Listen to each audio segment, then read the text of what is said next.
आप लोग को दिल में दुख हुआ है वॉकर प्रॉपर्टी के लेके, आप भरोसा रखिए बंगाल में ऐसा कुछ नहीं होगा जिसमें कोई डिवाइड एंड रूल होगा। वक्फ कानून की चर्चा आपने भी इन दिनों अपने चारों ओर सुनी होगी।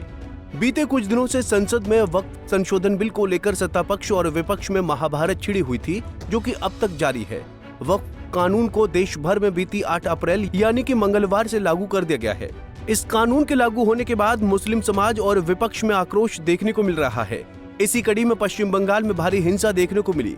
वक्फ की आड़ में कोलकाता से 250 किलोमीटर दूर मुर्शिदाबाद के जंगीपुर में वक्फ के नए कानून को लेकर हिंसा हुई। इसी वक्फ कानून को लेकर सीएम ममता बनर्जी ने ऐसा बयान दिया है जो अब सभी के बीच चर्चा का विषय बना हुआ है। ममता के बयान से केंद्र और राज्य सरकार के बीच फिर खींचतान हो सकती है। ये सब जानकर आपके मन में भी सवाल आ रहा होगा कि कैसी खींचतान। बातों को न घुमाते हुए आइए आपको पूरा मामला बताते हैं। दरअसल वक्फ संशोधन बिल के कानून बन जाने के बाद से देश में खूब बवाल और हंगामा हो रहा है। वक्फ संपत्तियों को लेकर भारत में अक्सर कई बार बहस छिड़ी रहती है। ऐसे में वक्फ पर सियासत होना कोई नई बात नहीं है। इसी कड़ी में पश्चिम बंगाल के सीएम ममता बनर्जी ने वक्फ कानून को लेकर सरकार पर जमकर निशाना साधा है। ममता बनर्जी ने वक्फ कानून को लेकर कहा कि आप लोगों को दिल में दुख हुआ है। वक्फ को लेकर आप भरोसा रखिए बंगाल में ऐसा कुछ नहीं होगा जिसमें डिवाइड एंड रूल होगा। हमको एक साथ रहकर बचना है। जियो और जीने दो। सुनिए क्या कहा ममता बनर्जी ने। और माइनॉरिटी लोगों को हम एक बात कहते हैं, देखिए आप लोग को दिल में दुख हुआ है वॉकर प्रॉपर्टी के लेके, आप भरोसा रखिए बंगाल में ऐसा कुछ नहीं होगा जिसमें कोई डिवाइड एंड रूल होगा। आप लोगों ने ये मैसेज दीजिए कि सबको एक साथ में रह के बचना है। जियो और जीने दो। इसके लिए बेसवाल होने का बात नहीं है। बांग्लादेश का बॉर्डर का सिचुएशन अब देखो, अभी नहीं करना चाहिए था, लेकिन हार्डली कुछ करने से कभी कभी दिक्कत भी हो जाता है। हमारा लिए दिक्कत है कि हमारा इधर में 33% माइनॉरिटीज है, तो हम क्या करेगा, उसको निकाल देगा? कैसे निकाल सकते हैं? ये तो आज नहीं, आजादी का टाइम से है। वक्फ कानून को लेकर सत्ता पक्ष बीजेपी का रुख साफ है। वो इस कानून को लेकर कतई भी ढिलाई बरतना नहीं चाहती हैं। लेकिन इन सभी में एक बात साफ है कि विपक्ष को वक्फ बिल का कानून बनना बिल्कुल रास नहीं आ रहा है। इस कानून को लेकर विपक्ष की ओर से सुप्रीम कोर्ट में अब तक कुल 13 से ज्यादा याचिकाएं दायर की जा चुकी हैं। वक्फ को लेकर तमाम विपक्षी दल एक साथ नजर आ रहे हैं, लेकिन ऐसे में कई सवाल उभरते हैं। पहला, आखिर कानून बन जाने के बाद भी इसको लेकर क्यों सुप्रीम कोर्ट में याचिका दायर की जा रही है? क्यों इस बिल को लेकर जगह जगह प्रदर्शन और दंगे हो रहे हैं?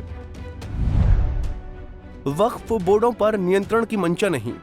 वक्फ कानून को लेकर मुस्लिम संगठनों का मानना है कि इससे कानून बन जाने के बाद वक्फ बोर्ड में गैर मुस्लिमों का बोलबाला हो जाएगा। विपक्ष इस कानून को मुस्लिमों के साथ अन्याय बता रहा है। इस बात में सच्चाई है कि इस कानून को लेकर अभी भी समाज में स्पष्टता नहीं है और कई विपक्षी नेता इसे लेकर भ्रम फैला रहे हैं और इसको लेकर अपनी राजनीतिक रोटियां सेकने में लगे हैं। मुस्लिम समाज के हितैषी कहे जाने वाले AIMIM प्रमुख असदुद्दीन ओवैसी ने भी इस कानून का विरोध करते हुए सुप्रीम कोर्ट में याचिका दायर की है। इस कानून को लेकर उनका कहना है कि वक्फ विधेयक के प्रावधान मुसलमानों और मुस्लिम समुदाय के मौलिक अधिकारों का खुल्लम खुल्ला उल्लंघन करते हैं। संसद में वक्फ पर चर्चा के दौरान ओवैसी ने तो वक्फ बिल की एक प्रतिलिपि तक फाड़ दी थी, जिसे लेकर राजनीतिक गलियारों में अब खूब भी चर्चा हो रही है। उस समय ओवैसी ने लोकसभा में अपने भाषण के दौरान इस बिल को असंवैधानिक करार देते हुए कहा कि मैं गांधी की तरह इस बिल को फाड़ता हूँ। ये मुस्लिमों के साथ अन्याय है। इस कानून के पीछे प्रदर्शन होने का कारण यही है कि समाज में इसे लेकर स्पष्टता नहीं है। मुस्लिम समाज में डर है कि इस कानून के बाद उनकी संपत्तियों पर कब्जा कर लिया जाएगा।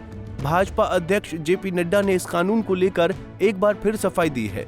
उन्होंने कहा कि केंद्र सरकार वक्फ बोर्डों को नियंत्रित नहीं करना चाहती, बल्कि ये सुनिश्चित करना चाहती है कि उनका संचालन कानून के दायरे में हो, ताकि उनकी परिसंपत्तियों का इस्तेमाल मुस्लिम समुदाय के लिए शिक्षा, स्वास्थ्य एवं रोजगार को बढ़ावा देने में हो।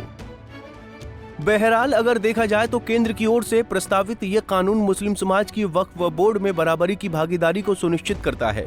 विपक्ष के लिए सुप्रीम कोर्ट में इस कानून को चैलेंज करना आसान नहीं होगा, लेकिन इस कानून को लेकर जगह जगह प्रदर्शन और हिंसा बेहद चिंताजनक है। पश्चिम बंगाल का मुर्शिदाबाद और जम्मू कश्मीर विधानसभा में विधायकों के बीच हुई मारपीट इसकी गवाह है। अब ममता बनर्जी ने वक्फ कानून को लेकर बड़ा बयान दे दिया है। उनका कहना है कि वक्फ कानून को पश्चिम बंगाल में लागू नहीं होने देगी। अब इस बयान के बाद राजनीतिक सरगर्मियां जरूर तेज होंगी। खैर, अब इस बिल पर आगे सत्ता पक्ष और विपक्ष में हंगामा होना जरूर तय है। Bureau report, Punjab Kesari TV. हमसे जुड़े रहने के लिए हमारे YouTube चैनल को सब्सक्राइब करें और नई वीडियो की नोटिफिकेशन के लिए बेल आइकॉन को दबाएं।